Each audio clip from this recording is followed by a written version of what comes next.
Hello, इस नए explainer में स्वागत है। आज हम एक ऐसी चीज के बारे में बात करने वाले हैं जो सच में किसी जादू से कम नहीं लगती। जरा सोचिए, जब जमीन बुरी तरह हिल रही होती है तब भी हमारी बड़ी बड़ी इमारतें कैसे खड़ी रहती हैं। ये कोई चमत्कार नहीं, बल्कि कमाल की स्ट्रक्चरल इंजीनियरिंग है। तो चलिए देखते हैं कि इंजीनियर्स आखिर अर्थक्वेक्स यानी भूकंप जैसे भयानक खतरों से हमारी इमारतों को आखिर कैसे बचाते हैं। चलिए एक बहुत बड़े मिथ को यहीं क्लियर कर देते हैं। अक्सर हमें लगता है कि अर्थक्वेक प्रूफ बिल्डिंग्स होती होंगी जो भूकंप के बाद बिल्कुल नई जैसी रहती हैं, पर सच तो ये है कि दुनिया में ऐसी कोई बिल्डिंग नहीं होती। एक बड़े भूकंप में बिल्डिंग्स को नुकसान जरूर पहुंचता है, उनमें दरारें आती हैं।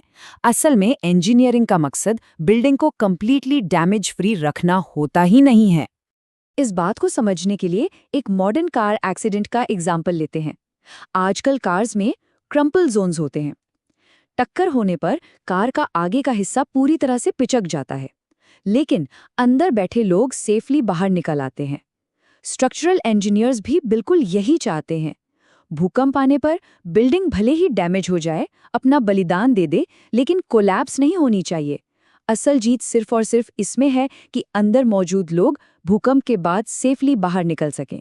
नंबर 5, मोमेंट फ्रेम्स, कमजोर कड़ियों को मजबूत करना। देखिए, बिल्डिंग्स बच्चों के उन प्लास्टिक लेगो ब्लॉक्स जैसी तो होती नहीं कि बस एक के ऊपर एक रख दिया। इन्हें जोरदार जॉइंट्स चाहिए जहां बीम्स और कॉलम्स आपस में हेविली वेल्डेड हों। लेकिन यहाँ ना, इंजीनियर्स और आर्किटेक्ट्स के बीच हमेशा एक डिबेट चलती रहती है। इंजीनियर्स जानते हैं कि इन मोमेंट फ्रेम्स की वजह से बिल्डिंग्स गिरती तो नहीं है, पर वॉबलिंग बहुत होती है, यानी वो बहुत हिलती हैं। वहीं दूसरी तरफ आर्किटेक्ट्स इन्हें बहुत पसंद करते हैं। क्यों? क्योंकि इसमें बीच में कोई मोटी दीवारें नहीं होती, जिससे एक बढ़िया ओपन फ्लोर प्लान मिल जाता है। एक classic compromise. Number 4, bracing systems, steel buildings के लिए सबसे आम तरीका। अब यहाँ एक बड़ा इंटरेस्टिंग इंजीनियरिंग सीक्रेट है। भूकंप की एक आदत होती है, वो हमेशा बिल्डिंग के सबसे कमजोर हिस्से पर हमला करता है और उस पर अपनी पूरी ताकत लगा देता है।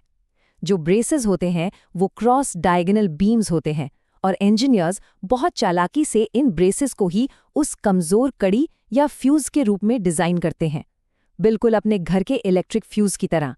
जैसे फ्यूज खुद जलकर पूरे घर की वायरिंग बचा लेता है, वैसे ही ये ब्रेसेस अर्थक्वेक की सारी ताकत अपने ऊपर ले लेते हैं ताकि बिल्डिंग के मेन हिस्से बच जाएं। लेकिन ये ब्रेसेस बिना टूटे इस झटके को झेलते कैसे हैं? इसके पीछे का राज है डक्टिलिटी, यानी लचीलापन। इसका मतलब है किसी चीज का मुड़ना पर बिना टूटे। एक मेटल पेपर क्लिप को ही ले लीजिए, अगर उसको बार बार मोड़ेंगे तो वो टेढ़ा मेढ़ा जरूर होगा, पर एकदम से टूटेगा नहीं। इन ब्रेसेस में भी यही डक्टिलिटी होती है। वो भूकंप की ताकत से मुड़ जाते हैं और इस लचीलेपन की वजह से बिल्डिंग के सबसे जरूरी पिलर्स और फ्लोर्स कोलैप्स होने से बच जाते हैं। नंबर 3, शियर वॉल्स, कंक्रीट और वुड यानी लकड़ी का सबसे ताकतवर विकल्प। तो अब इन दोनों ब्रूट फोर्स मेथड्स का कंपैरिजन देखते हैं। एक तरफ है ब्रेसिंग सिस्टम्स, जो स्टील बिल्डिंग्स के लिए सस्ते और अच्छे हैं पर थोड़ी स्पेस लेते हैं। दूसरी तरफ आती हैं शियर वॉल्स। ये इतनी ज़्यादा सख्त होती हैं कि आधी बिल्डिंग को उसके फाउंडेशन से अलग होने ही नहीं देती।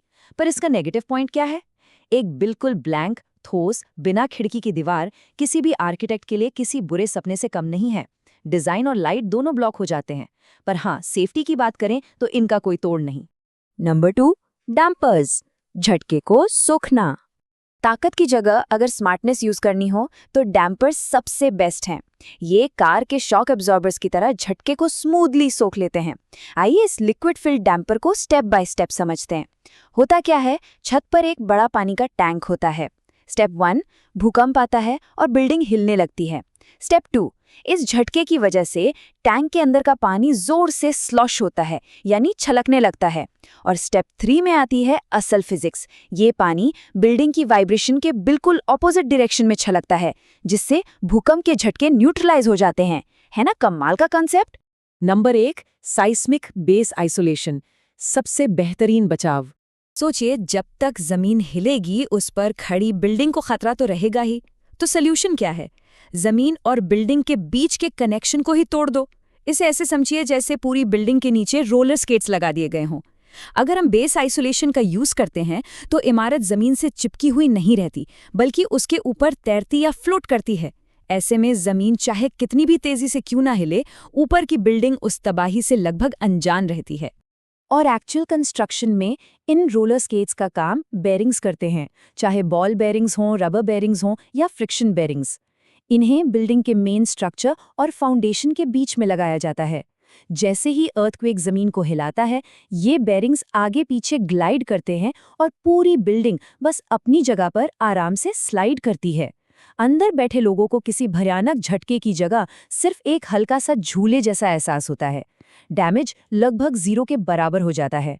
तो इस एक्सप्लेनर के एंड में एक बहुत ही इम्पोर्टेंट सवाल सामने आता है। अगर बेस आइसोलेशन सच में सबसे अल्टीमेट सेफ्टी देता है, तो ये हर बिल्डिंग में क्यों नहीं होता?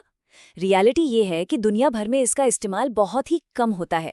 अभी के लिए ये टेक्नोलॉजी मोस्टली सिर्फ बड़े हॉस्पिटल्स, हिस्टोरिक बिल्डिंग्स, ये बहुत ही महंगे और हाई प्रोफाइल प्रोजेक्ट्स तक ही सीमित है। कॉस्ट ज्यादा होना और आम कंस्ट्रक्शंस में जगह की कमी इसके मेन रीजंस हैं। पर यह एक ऐसी बात है जिस पर हम सबको सोचना चाहिए। क्या आने वाले कल में ये बेहतरीन सुरक्षा आम लोगों की पहुंच में और आसानी से आएगी? इसके बारे में जरूर सोचिए। और आज इस चर्चा में जुड़ने के लिए बहुत बहुत शुक्रिया।